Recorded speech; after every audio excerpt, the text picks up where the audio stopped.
Learning more about what happened in that deadly ambush in Niger nearly 3 weeks ago. 3 U.S. military officials that have been briefed on the incident now tell NBC News that an emerging theory among investigators from the Pentagon is that the patrol may have been set up by terrorists. They may have been tipped off in advance about a meeting between the patrol and elders in the village of Tongo. Tongo, which contains people sympathetic to a local ISIS affiliate. Those village members are also believed to have held up the patrol while the ambush assembled.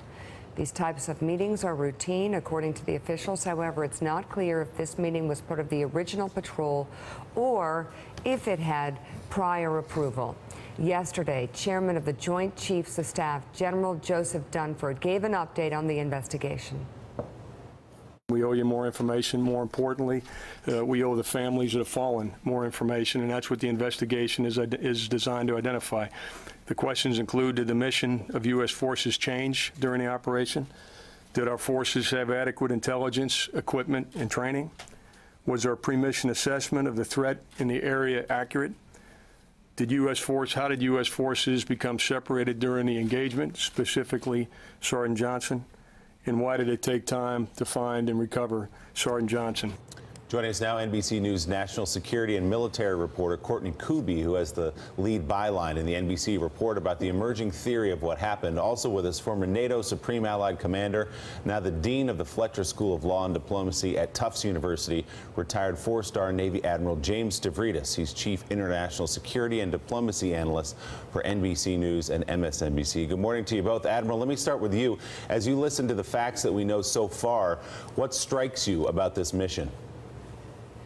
Well, I think you need to separate the strategic importance of the mission and the tactical failure of the mission, Willie. So strategically, the mission in broad strokes makes sense. We're going after the Islamic State. It's an important part of the world. Niger is just north of Nigeria, big partner of the United States.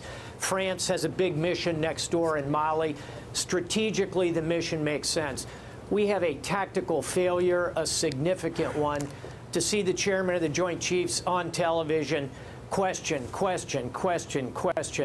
just hurts your heart as a senior military. We've got to get answers quickly, not only for the families, but for the entire U.S. military and for the country. So, Courtney, based on your reporting, what are you hearing that went wrong exactly? Was this a mission that the high command knew about, or was this sort of a one-off to go meet with the elders that went terribly wrong?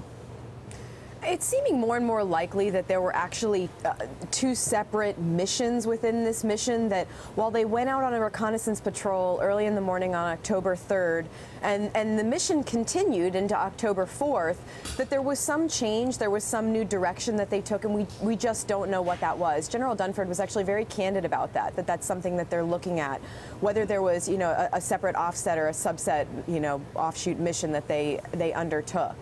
But what we do know is that, you know, they went out to meet with these local leaders, these elders in this village.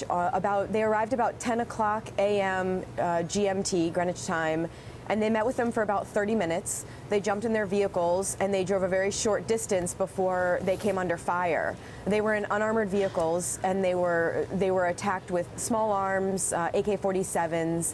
So the U.S. soldiers jumped out of their vehicles and they began to return fire. And as General Dunford said yesterday, they thought they could handle it. The firepower began to overwhelm them, it seems, and they jumped back in their vehicles. They drove a short distance down the road again, and they came under attack again. And this time there were technical vehicles, which is, you know, we've seen video of those. They are generally a pickup truck, often a Toyota pickup truck with a machine gun or some sort of a weapon mounted in the back. And this was the point that, you know, they started to take just terrible fire, also mortars.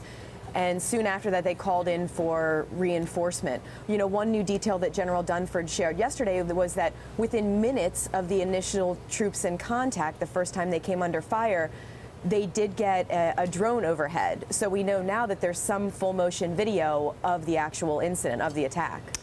And speaking on Meet the Press on Sunday, one of the prominent foreign policy voices in the Senate, Senator Lindsey Graham, and Senate Minority Leader Chuck Schumer were both unaware of the extent of the U.S. military presence in Niger. I can say this to the families. They were there to defend America. They were there to help allies. They were there to prevent another platform to attack America and our allies. We don't know exactly where we're at in the world militarily and what we're doing, so John McCain is going to try to create a new system to make sure that we can answer the question, why were we there?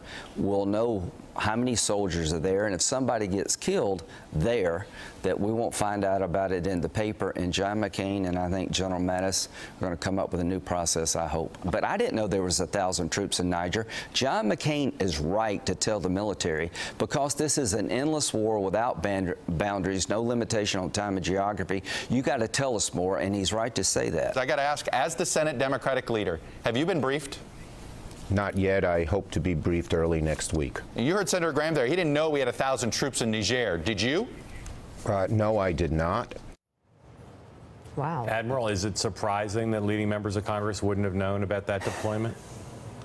It is, it is extremely surprising. Just to put it in perspective for you, Joe, in Colombia, Plan Colombia, we're all aware of that. That's been going on for 30 years.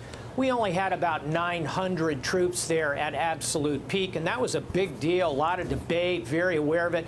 When I was commander of U.S. Southern Command, I went to Colombia monthly, checking in on them.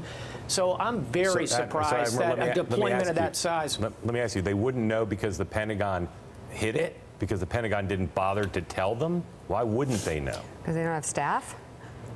There are not a regular pattern of deployments over there to the Congress, let alone knowledge of deployments worldwide. There needs to be more foot patrol, if you will, in the Congress.